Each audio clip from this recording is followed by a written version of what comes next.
Let's bring on the Mountaineers. Goes around about the 50, the 10 to 5. A touchdown with Virginia. He did it. He did it. That's the Dwight. Beavers are he's gone. Touchdown. Tavon Austin. As the hills of West Virginia resound with the sounds of Golden Blue football. They want to have a 7-on-7 drill. We want to make it a fist fight. Nothing cheap, nothing dirty, but West Virginia football. From the heart. Streaming. It's Mountaineer pride. Leave no doubt tonight. No doubt. They shouldn't have played the old Golden Blue. West Virginia is a special place. People in this state that have great pride in this WV logo. Ain't no stopping the Golden Blue. It is a great night to be a Mountaineer wherever you may be.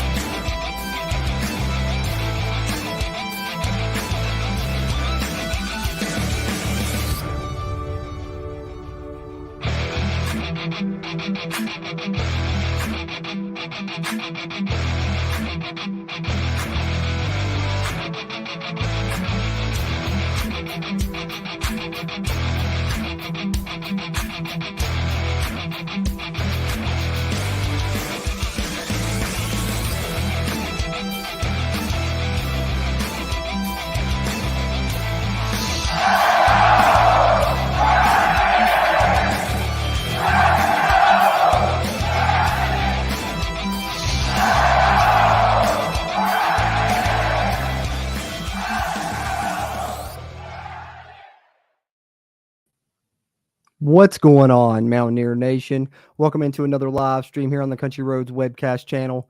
First one of October, actually, October 3rd edition. As usual, as we do weekly on these, going to get into the snap counts from the previous West Virginia game. This one, of course, being the big 24-21 victory over TCU. And then we'll talk some injury updates and use both of those things and, of course, a little bit of guesswork to provide a depth chart projection like we like to do on these weekly streams here. And I appreciate you if you're in here live or if you're in here on a playback as well. Either way, if you're tuned into this, dropping a like on the video will really help us out. And if you're a West Virginia fan, Big 12 fan, college football fan, be sure subscribe if you haven't already. Helps us and it helps you as it helps get more of this Mountaineer sports content out to Mountaineer Nation. But if you are in here live, I encourage you, go ahead, drop your questions, comments, concerns in the chat.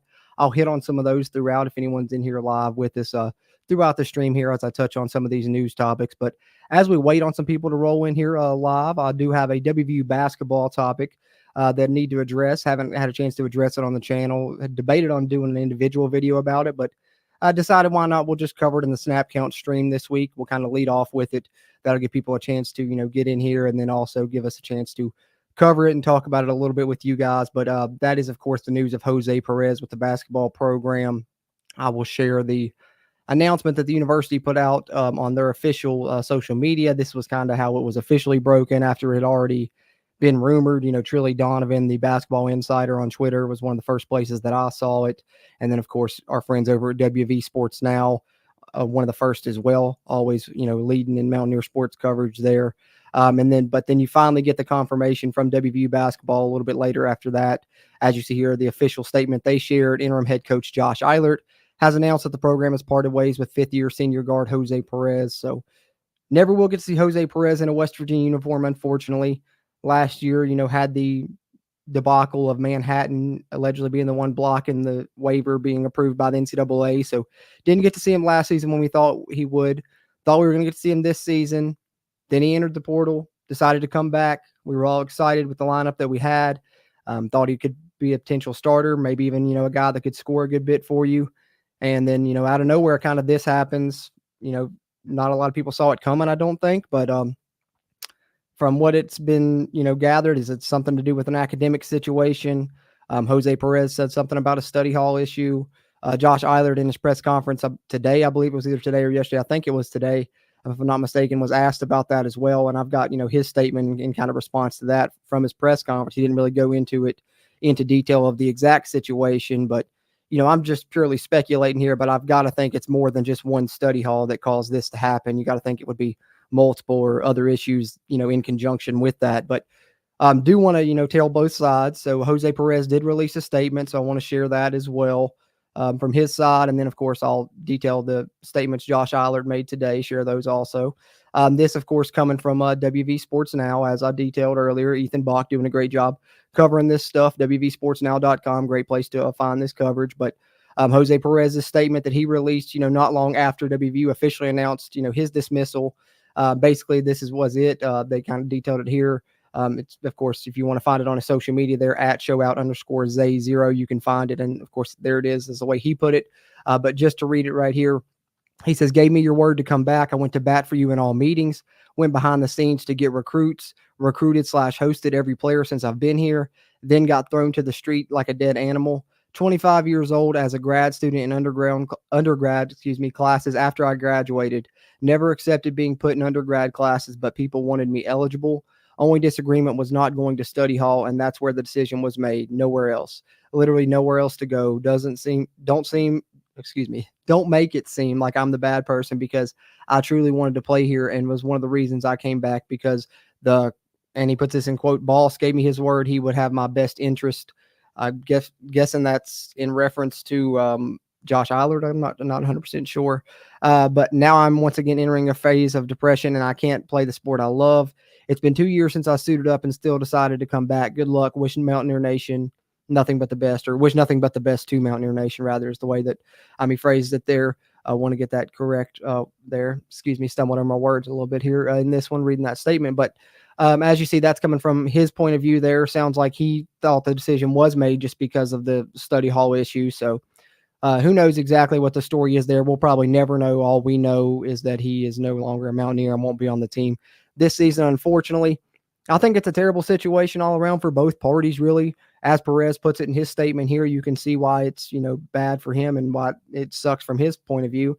And then, from the Mountaineers coaching staff, of course, they thought that he would be a guy they could count on this season, of course. And then from us as fans as well, we've been really excited to see him. And even I know I've seen a lot of fans on social media going to bat for him last year when it kind of broke that Manhattan was the reason that waiver was taking so long and then ultimately denied. A lot of fans were, going to bat, commenting on Manhattan stuff, for Jose Perez and all kinds of things. So just not a good situation all around, and a shocker to me, and I hated to see it, but it's kind of where we are. And then finally, the last piece of news I wanted to share in regards to that was Josh Eilert kind of sharing some comments about it today in his press conference. Let me see if I can pull these up really quickly.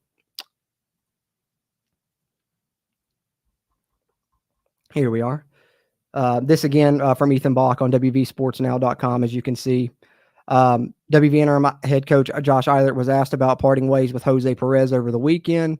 This was the first time Eilert could talk to the media about the situation after the statement was released, on Saturday. It was kind of dumped, just ahead of the game against TCU. So got a lot of coverage then, but hadn't really had a chance to talk about it deeply, because then you had the football game and everyone was covering that. So now finally getting a chance to, and this is what Eilert kind of said.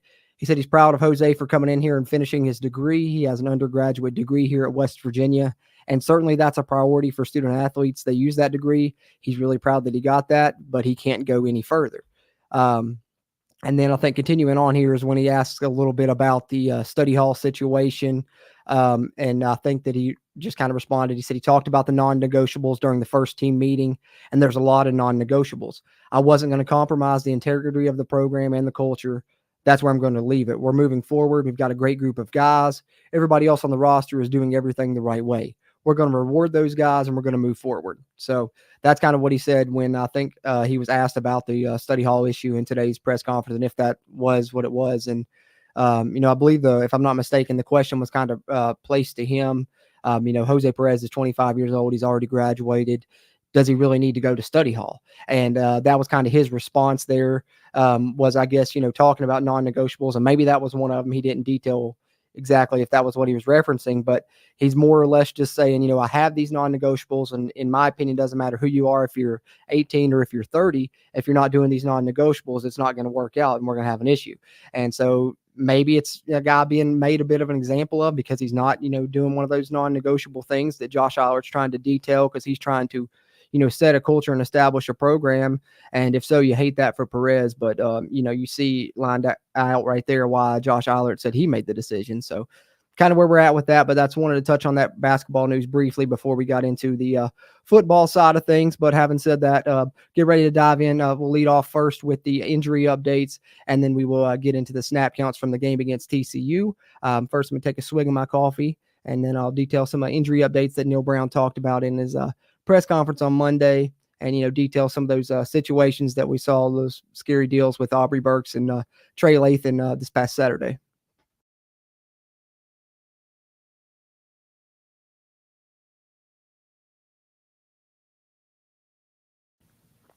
Oh, much better needed that. Got my Halloween 2 cup. It's October. Got to get the Halloween stuff going. Put out some Halloween decorations earlier after I mowed the grass. Finally, hopefully that's the last time I got to mow it. I don't know about you guys. You guys done mowing the grass or not? Because for me, that might be the last time. Hopefully it is. Fingers crossed. We'll see what it's looking like. But that's my plan anyway. So got that done. Got some Halloween decorations out. Broke out the Halloween mug. Brought up the fall stuff from the basement.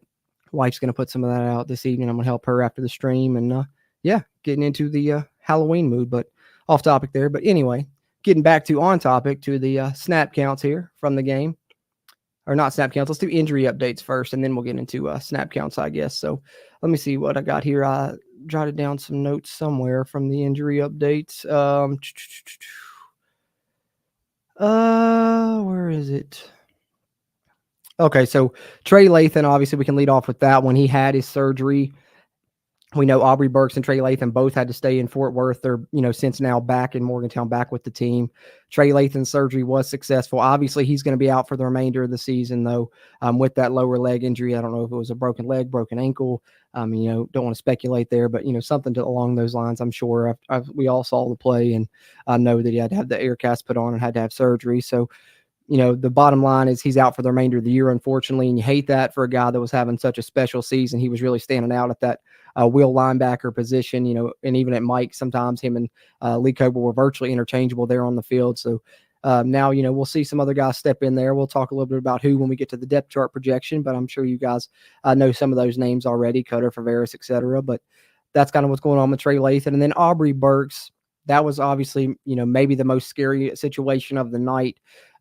Took a long time, was down on the field, had to be carted off, and personally really scared me because you didn't see him give the thumbs up that, players typically give. So I was a little bit worried there. And like a lot of people were at the time, just certainly had me at a loss for words. It was just stunned silence. Like I think a lot of people were that were probably in that stadium in Fort Worth. But all in all, we got, probably the best possible news you could get out of that situation. No issue with any extremities, able to walk, able to move. Even when he was there, he didn't show any signs of, not knowing where he was at, like you would if you were extremely concussed or anything like that. So all in all, seems like Aubrey Burks is going to be able to make his return at some point, even could be, next game for the Houston game with this bye week coming at a good time. But Neil Brown pretty much stated he just kind of wants to play that by ear and see, because it is still, a very traumatic thing right there that he went through that we all, of course, know and witnessed there on Saturday night. Very scary situation. So want to make sure they take due time with that to let him recover and heal properly. But didn't rule out him returning for the Houston game, but just kind of going to wait and see. And then, of course, you had the 2 injuries along the offensive line in the game. Wyatt Milam, who I didn't even realize until after the game, was out, for several series in this game, and upon, rewatching and doing some notes and stuff like that. But of course, his was due to an eye injury. He got poked in the eye, couldn't even see out of one of his eyes. It was completely swollen shut. I think Neil Brown compared it to like Rocky or whatever. But of course, he's going to be good moving forward, and just taking some time to heal that up. Like I said, that bye week coming at the exact perfect time. And then Thomas Remick, we know, had the leg injury suffered there on the questionable play, I guess you could say, by Williams, the TCU defensive lineman there. We all saw ended up in an injury for Thomas Remick. That's, of course, been well documented at this point. But Neil Brown kind of also playing that one by ear. Didn't rule out him returning for Houston either, but that one seems to be a little bit more up in the air. But also he did, mention that it's not going to be a long-term thing with Remick. He's going to be able to return at some point, even if he does end up missing that next game against Houston. But like I said, this bye week's coming at a good time. Hopefully it's time for him to heal up. Hershey McLaurin also was knocked out of that game. Neil Brown said he potentially could have gone back in, but they didn't risk it with him. So he's pretty much good to go. Garrett Green, they're expecting by the time Houston rolls around, he's going to be 100%. And then Jalen Anderson, of course, we didn't see him. I don't even know if he traveled with the team. I'm not 100% sure about that. But it wasn't due to injury. Neil Brown said it was due to illness earlier in the week, so he didn't practice. Of course, sounds a lot like Jaheim White's really moved up the pecking order there and maybe even up to the second string. We'll see what I've got my depth chart projection coming up here in a bit. But then Tyreek Austin Cave was asked about, and that's someone we tried to cover here previously. Lower leg injury is all Neil Brown really said. Not available to return yet, and doesn't sound like it's going to be really soon, as West Virginia could use him now after losing Lathan, you would think. But Neil Brown did say he don't think it would be season ending. As my dog barks, there's my wife pulling up outside. I'm sure now if the mic's picking that up, I apologize. But Tyreek Austin Cave still dealing with that. Davis Mallinger, who we tried to report on in the past, sounds like he's still pretty far away from coming back as well. And then lastly, I want to talk a little bit about Cole Taylor, because that was someone I was concerned about throughout the game. As the first half of the game progressed, I didn't see him a ton, and we certainly weren't targeting him. Saw a lot of Traylon Davis. And when we ran that RPO pass that Cole Taylor scored a couple of touchdowns on this season, we tried to run it to Traylon Davis on a fourth down, and he ended up, getting tackled, and then we didn't complete that and convert that fourth down. So I'm wondering, is Cole Taylor injured? And it turns out that he was actually. I'm guessing it may have been that play against Texas Tech in the past that actually had him a little bit banged up more than they let on, and because he didn't practice all week, Neil Brown said. So that's why we didn't really see him. But finally, when West Virginia needed someone in that very clutch drive, 3rd and 8, they do get him in the game. And, they got him a few snaps in clutch time when they really had to get him in there. They felt like he was good enough to go and give them a few snaps, and he made a really important catch in that game that allowed West Virginia to get this win. So that just goes to show you how much they count on Cole Taylor and how big of a part of this offense they expect him to be, just because typically if a guy doesn't practice all week, Neil Brown's not going to play him, but they really needed somebody to make a play, and, felt like Cole Taylor was healthy enough to play a few snaps and put him in there. But sounds like he'll be, close to 100% or right back to it by the time game time rolls around again. And so that's pretty much all the injury updates right there. And we can get into snap counts now. Take another swig of my coffee, and we will do that. What's going on, Kenny? Good to see you in here, bro.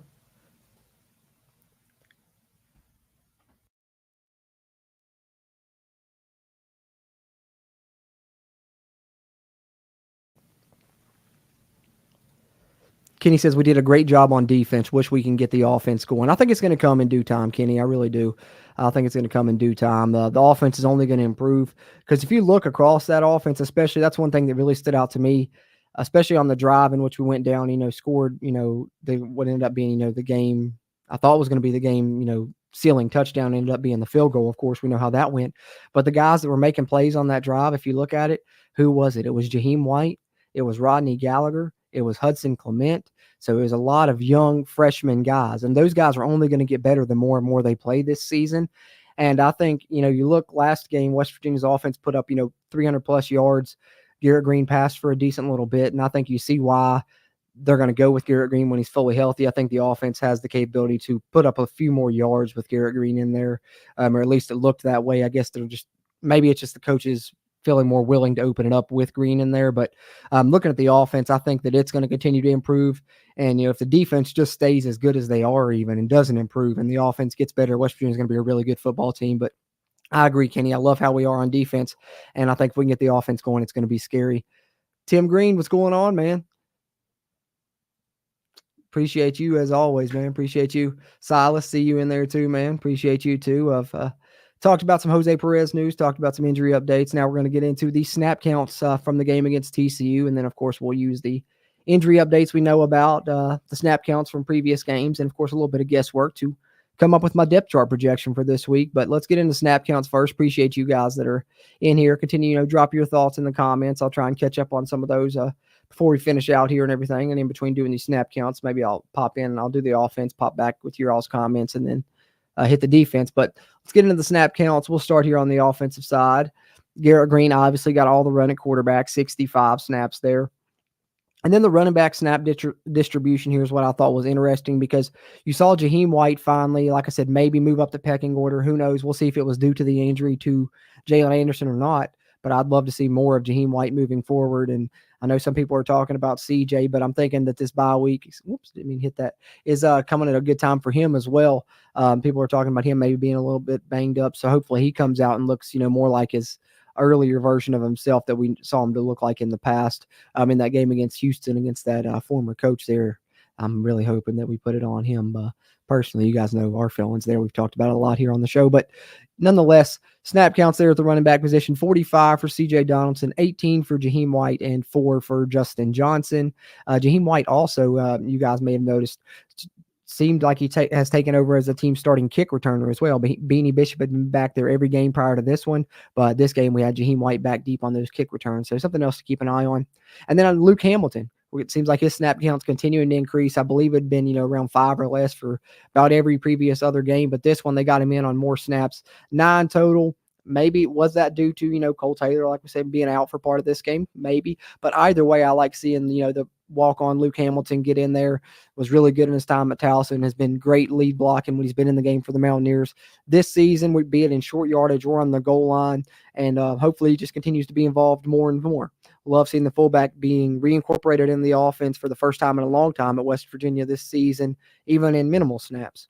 And then wide receivers, Hudson Clement, 50 snaps, paced all the wide receivers. And I think you might see this continue to be a trend. Blocking is something that had been an issue with him in the past. And, WVU football going deep, you're the one that I think did a great job of pointing this out to me. If you're in here, I don't know if you're in here yet or not live, but I'm sure you'll catch it on playback if not.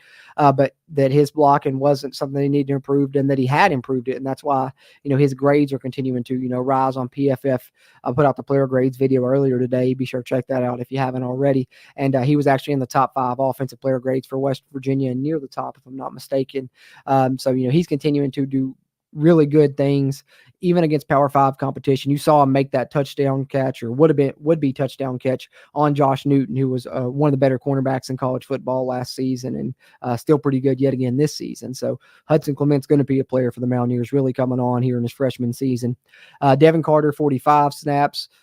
Did some better things. I thought he bounced back, especially the one that stands out is that, explosive play West Virginia had where Green really fired one in there, and it was a tough one, would have been a tough one for anyone to catch. And Carter was able to haul it in with his hands and still, keep running. So thought that showed some strong hands and a little bit of a bounce back after some struggles the previous game. Think he's going to continue to get a lot of snaps. Him and Clement are going to be the guys on the outside. And then on the inside, you're going to see a mix of Rodney Gallagher and Preston Fox.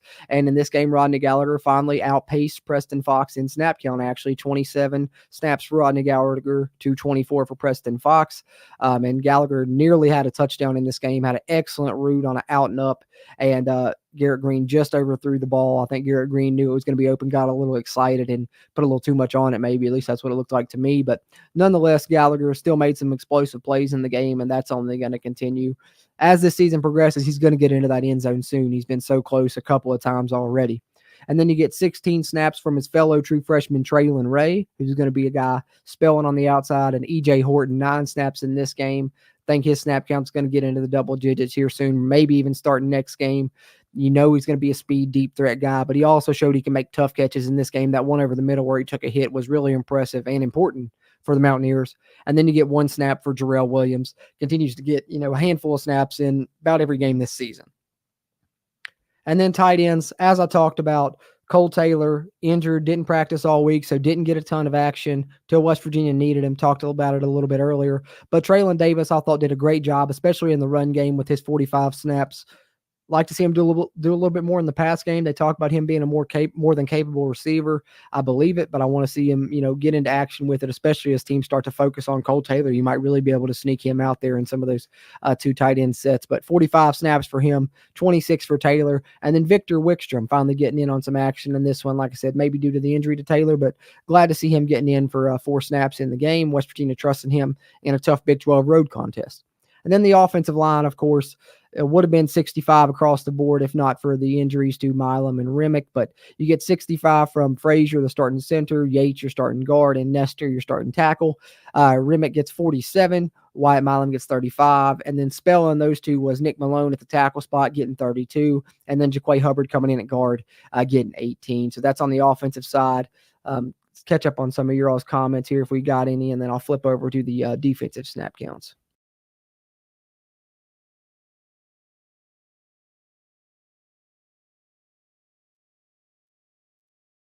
You are in here. W Football Going Deep. Good to see you, Forrest. I appreciate you tuning in and chiming in as always. He said third quarter definitely showed what this offense can be even this year. Really, the biggest thing is completing several passes early to push the defense out of the box. Green has to settle early. Yeah, I think that's been an issue for him. Neil Brown's talked about, his early, nerves and stuff and needing to settle in. And I think that he's just a guy that is kind of influential. So I think maybe a lot of the other team feels that. They feel his energy, and maybe that's why we've struggled with fast starts in this game in this season, excuse me, because that's one thing that we haven't really done is start a game fast yet. If we do, that would really help us a lot, I think, especially with the way that we play. If we can get on top early, and then that way we're playing with the lead, we're more confident, and we're milking time off that clock already in the lead instead of having to have some drives where we're really having to have a clutch play, come from behind play, or to tie the game, or a score to break a tie, those type of things. So I would like to see us get off to a fast start, especially on the road against that old Fighting Dana Holgersons, man. Kenny says this Saturday is his birthday. Man, stinks it's on a bye week, Kenny. But hey, happy early birthday, man. Kenny's going to be 54 years young. I appreciate you, Kenny. One of the best Mountaineer fans I know. Appreciate you, man. Happy early birthday.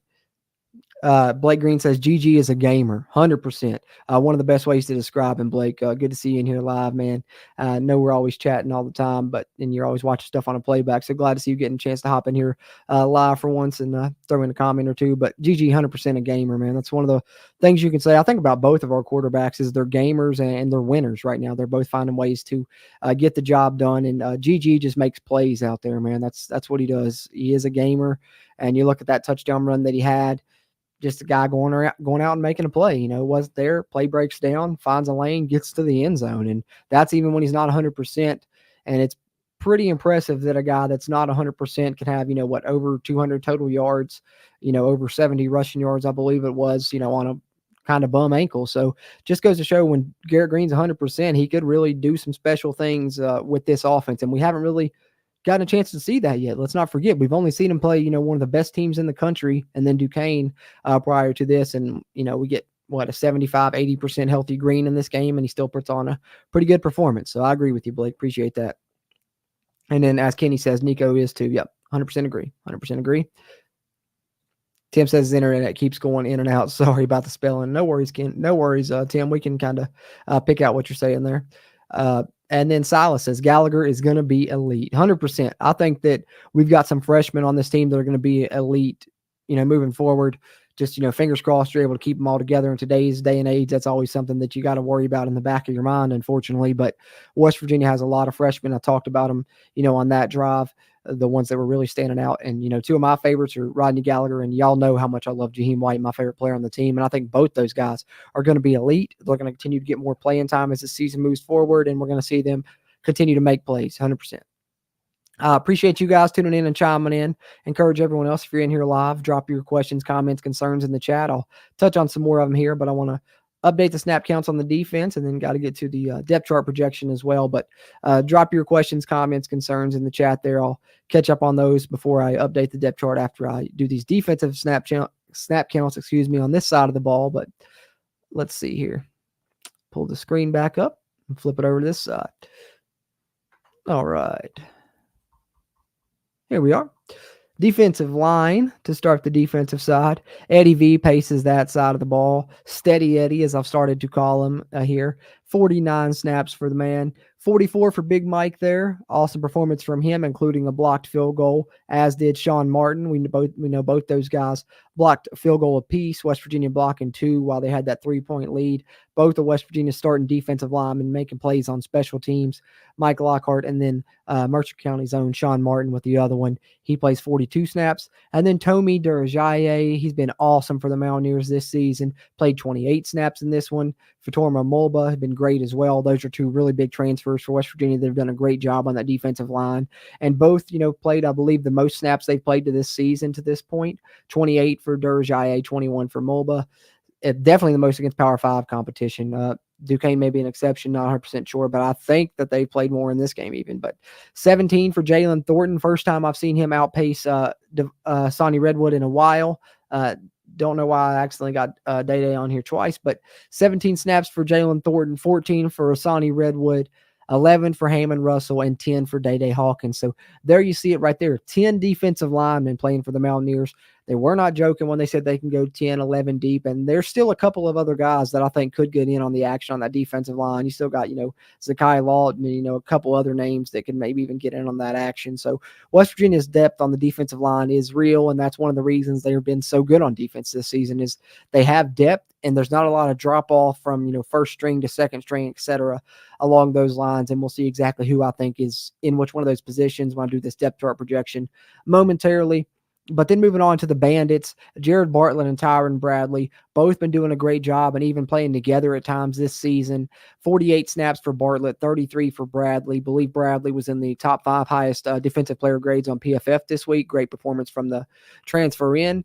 And then here at the linebacker spot, you had 79 snaps for Lee Koba. And then, of course, Trey Lathan, after his injury, only ended up playing 33 snaps. Unfortunately, hate to see him go down. Was really having a phenomenal season for the Mountaineers. But Ben Cutter came in, played 47 snaps, and did a great job while he was in there. And those are the 3 linebackers that West Virginia played in this game.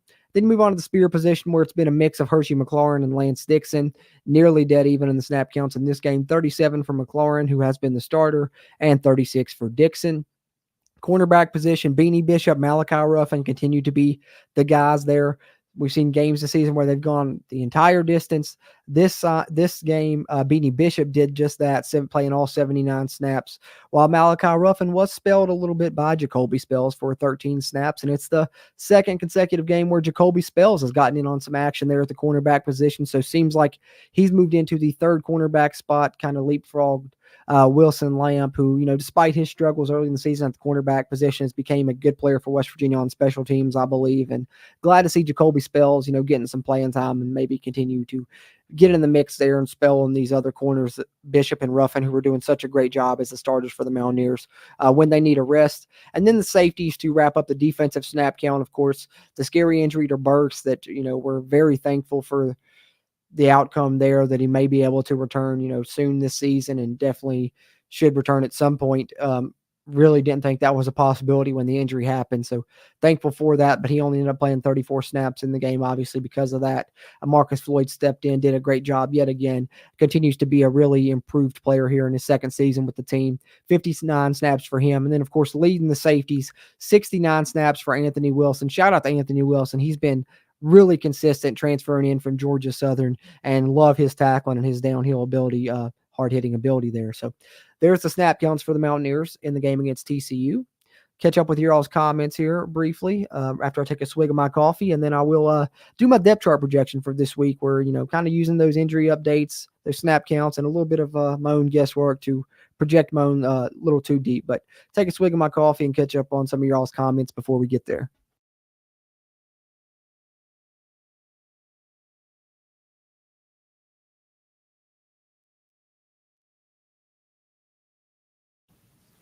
Timothy Green said he's very proud of our defensive line and our offensive line. And how about our special teams? 3 of the main reasons West Virginia's 4-1 right there, Tim.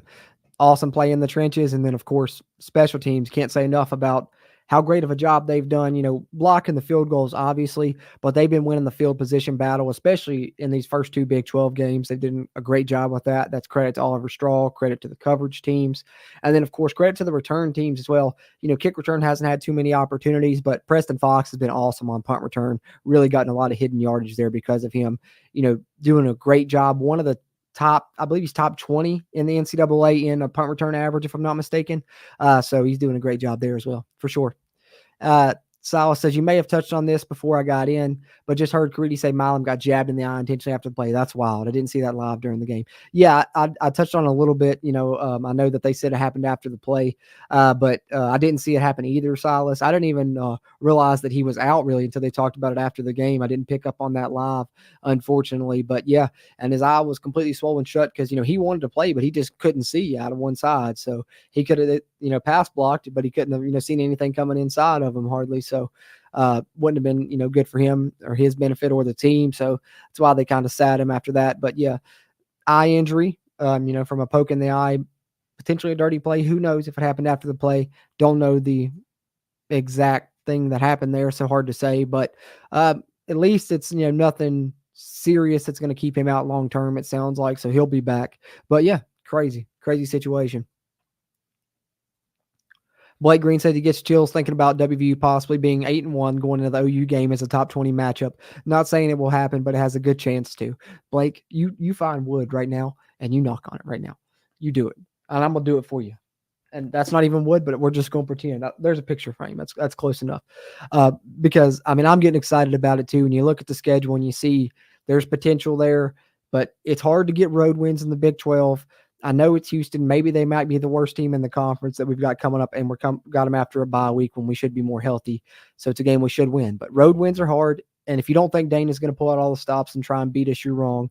So, let's not count our chickens before they hatch. I'm really excited about it too because Houston and Oklahoma State are two teams that look like they're the bottom of the conference, so we should win those. And then you got a tough road game against UCF. I know UCF just blew that game to Baylor, so people are kind of down on them, but they're also probably going to have their quarterback, John Reese Plumlee, back by then, and that's a tough place to play. I will say I like the way West Virginia matches up with them because they're more of a rushing team, and West Virginia's rushing defense has been pretty good this season. So I like that. But there's definitely a chance of it happening, but I just don't want to get too excited about it and jinx us or anything like that. Let's go beat Houston, and let's just talk about it as it comes up. But it's a chance. I feel like Dumb and Dumber Lloyd Christmas. So you're telling me there's a chance. And there certainly is one. When West Virginia's got a chance to have a really successful and special season, Blake, I'm right there with you, man. I don't want to get my hopes up, man. I've been let down one too many times, and we all know whenever we get up and get excited like that, that's when West Virginia loses a game that they should win. And I don't want to see that happen this season. Let's hope not, Blake. G Smyrna, what's going on, man? Appreciate you tuning in and chiming in. As always, haven't seen you in a while. He says, what's going on with the freshman pass rusher that Neil was talking about during camp? I said he was going to play, but I have not seen or heard about him. Oh, man. Where is my phone?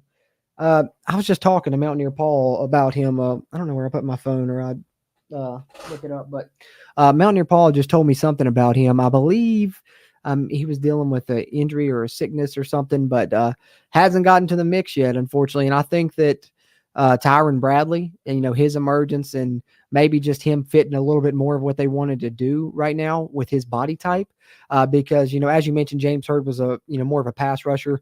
And I think physically for what they wanted to do, because they talked about getting a second bandit to really help in the run game, help set the edge, do some things like that could really help them be stout in the run game that was a bit bigger than, Jared Bartlett was even. So I think that's why they went out and got Tyron Bradley, and he just fit that a little bit better. So I think that's maybe why he's just being used more this season. And maybe they're trying to mold James Hurd more into that type of body frame to use him more. But I think he's someone that you'll see play this season. You got the 4 games you can play him in. So we've seen the staff in the past be strategic with that and wait till, 4 or 5 games left in the season and really start to use some of these freshmen in critical situations and, kind of surprise some teams with them. And I wouldn't be surprised at all if he's a guy that maybe, if it is a big game with Oklahoma, like Blake's talking about there, that you see James Hurd come in on, just start coming in as a specialist on passing downs off the edge and wreaking havoc on Dylan Gabriel or something like that. He's got that type of potential. So, I don't think that it's an issue with, him and his performance necessarily. He came in early, and so I think a lot of people, and myself included, thought he would play a lot this season, but also wasn't expecting after that, him coming in early in the spring for West Virginia, then to go out and get another bandit in Tyron Bradley that, kind of came above him because of his experience and, just him being more physically ready to do what they needed to do. But I think James Hurd is still a specialty player that could have a role moving forward. Great question, G Smart. Appreciate it.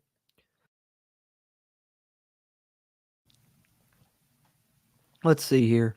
David Cummins, appreciate you tuning in and chiming in as well. He said, this team is amazing. So proud, and I love just being scared going into the second half and just watching guys step up and win, man. Yeah, it really is. The mentality of this team's awesome, David. That's the best thing that I can say about this team is they're so resilient that it doesn't matter, if they get down 7, because I know as fans watching that game against TCU, right, when it was 14-14, almost halftime, and we're like, okay, we're going to get it to halftime. And especially you get that stop on 3rd down, you're like, all right, well, they're going to maybe take a field goal lead into halftime. And then they go for it and they throw a touchdown pass. And us as fans, we probably felt defeated right then. Oh, man, they just scored. They're up 7. They get the ball after half. Oh, this ain't looking good. And even at the beginning of the game, when they hit that long pass to Richardson on that slant and they had that first drive, that their offense really moved it quick and on our defense more than I'd seen all season. I was like, uh-oh. And just the way that first half went, you were thinking, well, TCU's kind of figured out our defense more than anyone. First half didn't go good. I don't know. I don't have the best feeling. But then this team comes out and they said, okay, y'all can doubt us too, just like everyone else around the country has. But we're going to show our own fan base as well that y'all don't know what y'all have with this team. We have a team that's really together. This chemistry is awesome. We're going to fight for each other every play. And it's like they're not even looking at the scoreboard. They don't care. They just want to go out and do their part.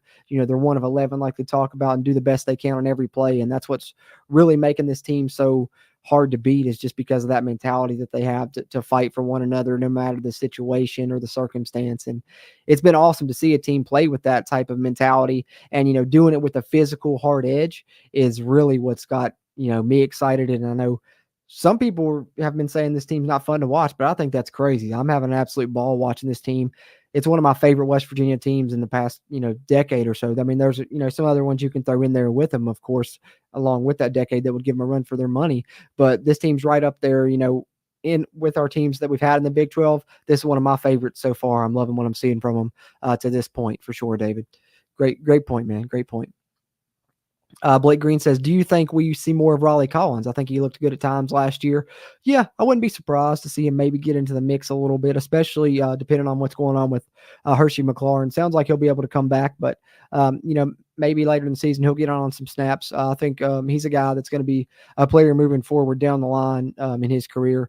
This year you got McLaurin and Dixon together, but definitely he could get some snaps. He's gotten a handful at times this season, so. Injury. That's what it is with James Hurd. Appreciate that, W Football going deep. I knew it was something. I was just talking to Mountaineer Paul about it yesterday, actually. So I knew he said it was something, but I couldn't remember if it was illness or injury that he had been dealing with, but appreciate you. He said, still expected to play later this season. Does need to add some weight. Bradley has certainly done well enough to limit Hurd, and Bradley has the size / experience. Yeah, Bradley's been great. One of the best pickups West Virginia had transfer-wise. West Virginia had some really great ones on that defensive side, and a lot of those came in that, late cycle after spring football. That's when you added, Durajaye, Bradley, Beanie Bishop, a lot of those guys that are really playing big roles this season. And Kenny says, we have a great chance of 10-2. Not so far-fetched. That was my prediction this year. I remember that, Kenny. I remember that. Mine was 8-4. So, I think we both got a chance of it being at least mine successful, but I hope it's more closer to yours being correct than mine, Kenny. But definitely, they got a chance to have a really special season and a chance to, be a competitor in this Big 12 conference. But just got to take it game by game, and hopefully they'll go out and win the next one coming up with Houston. So, we'll have that more to talk about that and plenty of time to do so since West Virginia's on a bye week this week. And having said that, I'm going to get in the depth chart projection here momentarily. Before I do want to remind you guys, we're going to have our TCU review podcast. We just kind of waited a little bit to drop that. We're going to record that later tonight and have it released tomorrow evening probably. But just wanted to wait a little bit with West Virginia being on a bye week. So not only are we going to talk about TCU, but we're going to look ahead and just kind of preview some upcoming Big 12 games, talk a little bit about the Big 12 conference. Wanted to wait a little bit so that we could do that as well with West Virginia being on a bye. I figured why not? So we'll review the TCU game, break down the numbers in that one, talk a little bit about the other scores from around the Big 12 this past week, and then preview the upcoming week for upcoming Big 12 games and make our predictions for those. So be on the lookout for our TCU review podcast. It'll be previewing week 6 in the Big 12 conference as well. Releasing tomorrow. Going to record that later tonight, but wanted to remind you guys of that. Appreciate you guys being here for the Snap Count stream and everyone that's tuned in and chimed in. I encourage you one more time, drop your questions, comments, concerns down there in the chat. I'm going to share my depth chart projection, then I'll catch up with your all's comments one more time before we get ready to close out this week's Snap Count stream. Appreciate you guys for being here.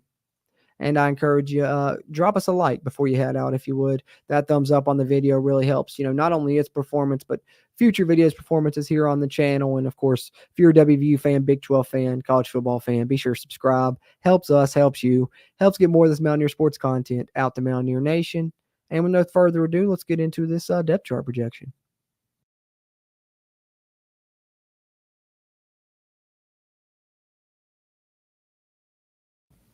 All right.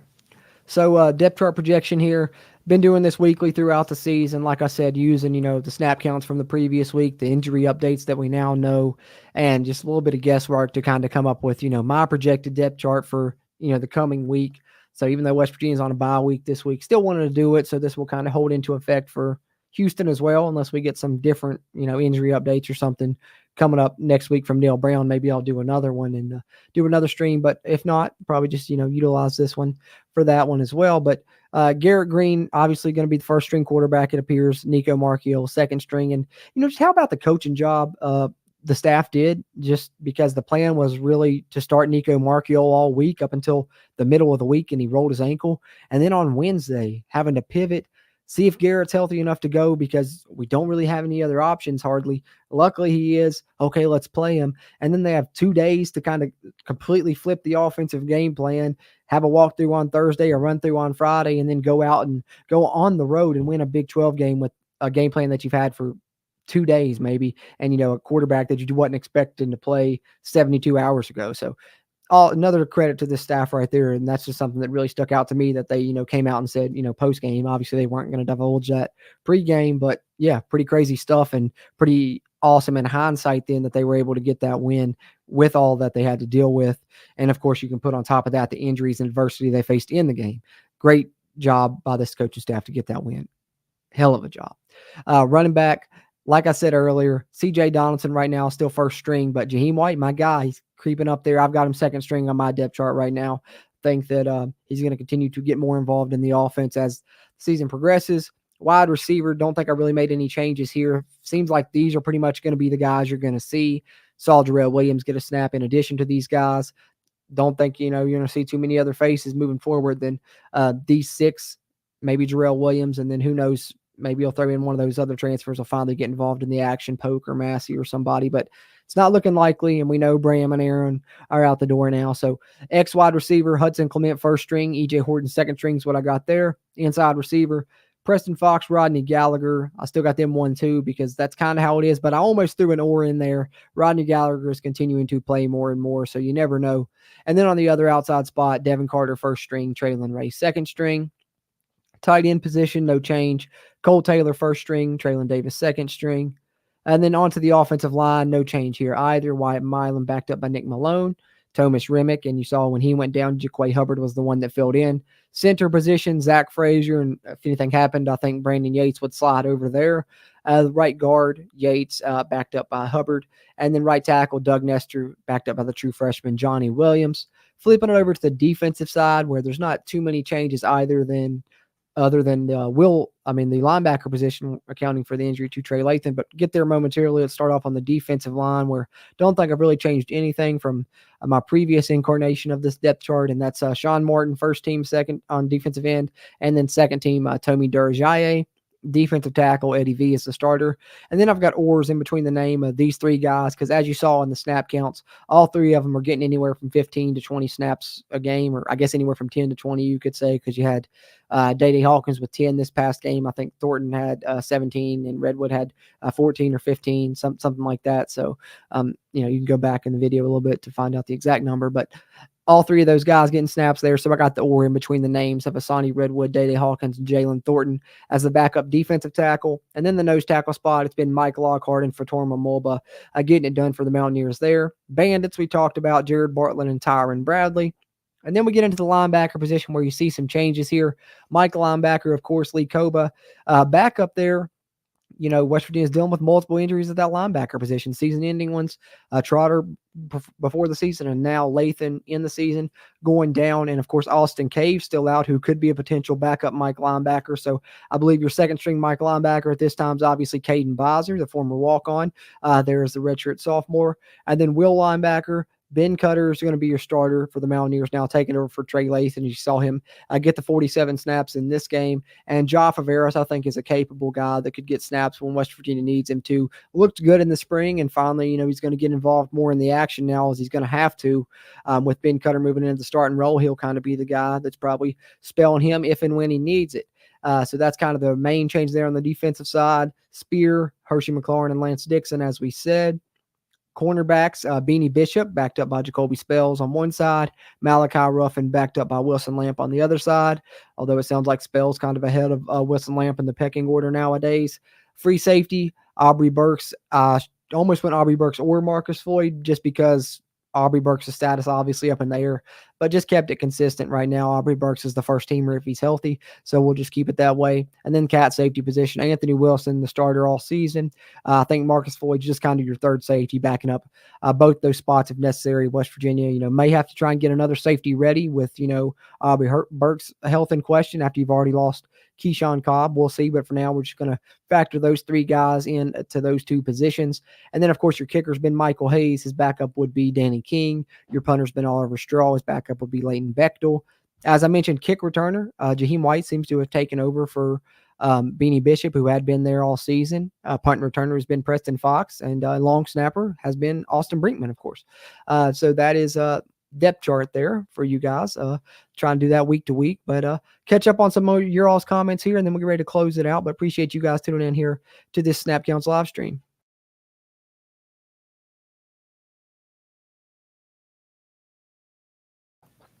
All right, there we go. Tim Green. He says we will beat Houston and old bad hair himself. Yeah, I think that we will as well. We certainly should, and I hope that we do. But, like I said, he's going to be ready for us. He's probably going to pull out all the stops. So hopefully we're able to. We'll see what happens, but plenty of time to preview that one. I'm really excited about it. We've talked about Dana a ton on the Country Roads webcast in the past. So it's one we've been looking forward to, and kind of fitting, right, that West Virginia could be one of the teams that maybe sends him out the door. Although I hate the fact that it's looking like he might, get canned after the season, because I was hoping to see him, come to Morgantown as head coach of Houston. Just another reason why, the Big 12 schedulers whiffed on that one, not having Houston come to Morgantown first instead of the other way around. But may not ever get to see that one at the rate Houston's going right now. But we'll see. Dr. Pier, appreciate you, man, tuning in and chiming in. He says, thanks, but I thank you, sir.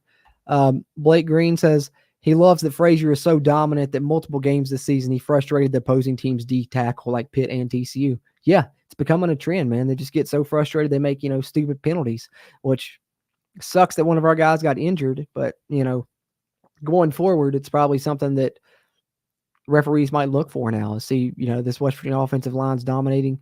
Just watch these guys after the play, see if they're doing any things in frustration, and maybe it'll end up in our favor, getting, penalties out of it. But yeah, Frazier really is frustrating everybody, man. He's the best center in college football, if you're asking me. And this offensive line's been awesome. And I think that's going to continue to be a trend. And, I don't want to harp on it too much, but, 52 from TCU, multiple dirty plays, man. It is what it is. That's all I'm going to say. And Kenny says the Big 12 has really been beating each other up in this 5-game stretch for sure. Yeah, only 3 undefeated teams left, right? Texas, Oklahoma, and West Virginia at this point, if I'm not mistaken. So, yeah, and it's probably going to be that way all year. West Virginia doesn't play Texas. We do play Oklahoma. So, but I think that's going to be a lot of what happens moving forward. I think Kansas is going to be better once, Jalen Daniels is healthy, if he can get that way and stay healthy. Hated that he didn't get a chance to play against Texas, and Texas ended up, winning that one in a blowout. But Kansas is good. Kansas State's good. I think, the top 5, 6 teams are, all going to be, battling each other for sure. Blake Green, who do you think the 4th safety would be? Oh, good question. It's a toss up probably between Aiden Nelson and Avery Wilcox, but I've had to guess I'd probably say Avery Wilcox just because he got in against Duquesne, and we saw him get the interception there. But I think, maybe moving on later in the season, maybe someone like Aiden Nelson will be more capable and ready at that point. So I guess kind of depends on time. Right now, I'd probably say Avery Wilcox. W Football Going Deep says, hope to see you tomorrow, Wednesday night. Yeah. Oh, yeah. How could I forget? Of course. Also tomorrow, me and WV Football Going Deep, as long as the schedules line up, everything's looking like it's a go right now. We're going to do another live stream here on the Country Roads webcast channel. I'll try and schedule it ahead of time tomorrow so you guys can know. Probably looking, around tomorrow evening around this time. Maybe we started around 7 or so, 7:30, something like that, probably for a start time. But I'm just going to do a little bi-week babble episode, just kind of do a little season review, talk about some things, a little bit of discussion, and then I want to get you guys in here throw some discussion points at Forrest and I from WVU Football Going Deep, and really just have a little bit of a bi-week babble, chat with you guys. So look forward to that as another live stream tomorrow night. Going to be a lot of fun to get him on here. Finally been wanting to do it for a while, and finally looks like we're going to get the schedules to line up. I know things have been crazy busy on my end, but finally slowing down a little bit. So excited to do that one. Looking forward to it as well for us. So hopefully you guys are looking forward to that one too. So, got the live stream tonight. I put out a couple videos earlier. Going to record a podcast later. Hopefully should have that out tomorrow, and then going to have a live stream out with WVU Football Going Deep as well, which be sure to check out WVU Football Going Deep's channel. I'll pull it up there on the screen so you can see the name just like that. Check it out here on YouTube. Some great Mountaineer sports content there as well, but plenty of good Mountaineer sports content coming from us here over the past couple of days. Check out the videos we released earlier if you haven't already. Be on the lookout for that other one releasing tomorrow, and of course another live stream tomorrow night. Come back and chat with us. If you didn't get a chance to watch this one live and you're watching on playback, just know tomorrow, October 4th, probably going to have another one and another chance to do so. Maybe you can come in and chat with us live and have a lot of fun. But it's going to be a fun season moving forward. West Virginia looks like it's going to be a successful one, and looking forward to talking about it with you guys and continuing to update these snap counts and do these depth chart projections with you guys moving forward. This season is going to be a lot of fun. So looking forward to doing another one. Of course, it'll be a little bit of an extended break before we get our chance to, but I'm sure we'll have plenty of live streams in the meantime and in between time here on the Country Roads webcast channel starting tomorrow. So be on the lookout for that one. Appreciate you guys tuning in this one live, or if you're watching on a playback, like I said, hit that thumbs up button. Really helps us a lot. Be sure and subscribe to us if you're a WVU fan, Big 12 fan, or college football fan in general. And look forward to talking to you guys again soon. All right. As always, I'm Jordan Cruz. And until next time, let's go Mountaineers.